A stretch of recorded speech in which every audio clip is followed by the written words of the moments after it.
Di sebuah desa kecil yang terletak di pinggiran hutan lebat, tersebar sebuah legenda menakutkan tentang hutan angker yang dikenal dengan nama hutan hitam.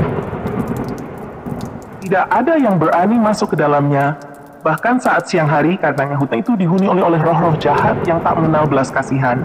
Masyarakat desa meyakini bahwa setiap orang yang masuk ke hutan itu tidak akan pernah kembali. Hutan itu penuh dengan pepohonan raksasa yang daunnya hitam pekat, seolah-olah menyerap cahaya matahari. Pada suatu malam yang dingin dan berkabut, sebuah kelompok pemuda pemberani dari desa memutuskan untuk mematahkan kutukan yang selama ini menakuti desa mereka. Dipimpin oleh seorang pemuda bernama Jaka, mereka mempersiapkan diri untuk memasuki hutan angker tersebut. Jaka adalah seorang pemuda yang terkenal dengan keberaniannya, meskipun beberapa orang menganggapnya terlalu nekat.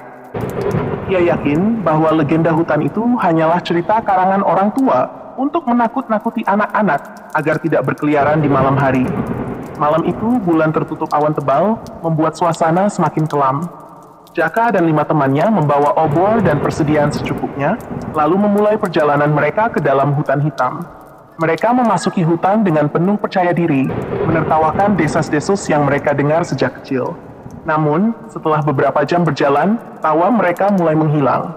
Suasana di dalam hutan begitu aneh dan menakutkan. Udara terasa lebih dingin dari biasanya, dan suara-suara aneh terdengar dari segala arah. Angin yang bertiup membawa bisikan-bisikan tak jelas, seakan ada sesuatu yang mengawasi mereka dari balik pepohonan. Jaka mencoba menenangkan teman-temannya, namun dalam hatinya, ia mulai merasakan kegelisahan yang sama. Mereka terus berjalan lebih dalam ke hutan, hingga menemukan sebuah pohon besar yang tampak berbeda dari pohon-pohon lainnya. Pohon itu tua, dengan akar yang mencuat ke permukaan tanah, dan di sekelilingnya tumbuh bunga-bunga aneh berwarna merah gelap.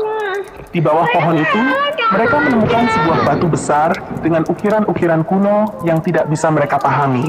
Pindahin. Jaka memutuskan untuk mendekat dan menyentuh batu itu, berharap menemukan petunjuk. Namun, saat tangannya menyentuh batu tersebut, tiba-tiba terdengar suara jeritan nyaring yang menggema di seluruh hutan. Suara itu begitu mengerikan, hingga membuat bulu kuduk mereka meremang. Seketika itu juga, tanah di bawah kaki mereka mulai bergetar, dan dari balik pepohonan muncul bayangan-bayangan hitam dengan bentuk yang tak jelas. Bayangan-bayangan itu tampak melayang di udara, bergerak cepat mendekati mereka. Tanpa berpikir panjang, Jaka dan teman-temannya berlari secepat mungkin untuk menyelamatkan diri.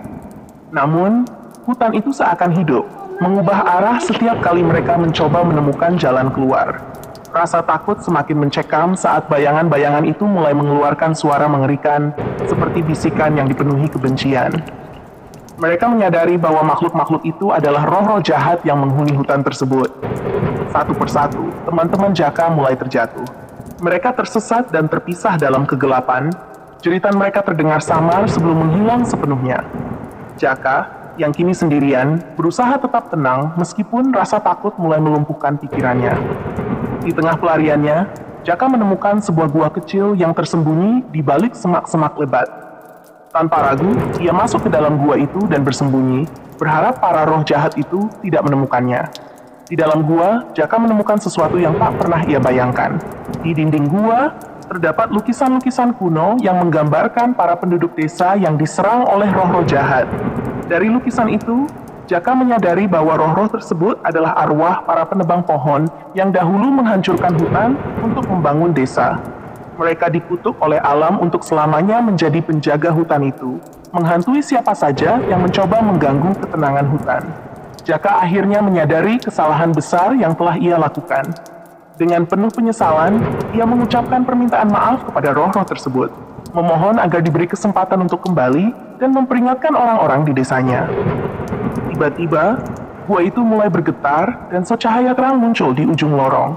Cahaya itu menarik Jaka keluar dari gua dan membawanya kembali ke tepi hutan, tepat di tempat ia dan teman-temannya memulai perjalanan mereka. Ketika Jaka sadar, ia sudah berada di luar hutan. Namun, tidak ada jejak teman-temannya yang tersisa. Jaka kembali ke desa dengan hati yang berat, menyampaikan kisah mengerikan yang ia alami. Sejak saat itu, tidak ada lagi penduduk desa yang berani mendekati hutan hitam. Mereka membiarkan hutan itu tetap tenang, menghormati roh-roh yang menghuni di dalamnya. Dan Jaka, meskipun selamat, selamanya hidup dengan rasa bersalah karena kehilangan teman-temannya. Hutan Hitam tetap angker, tapi kini legenda itu bukan lagi sekadar cerita. Itu adalah kenyataan yang hidup dalam ingatan setiap orang yang mendengar kisah Jaka. Peringatan akan bahaya mencampuri sesuatu yang tidak seharusnya diganggu,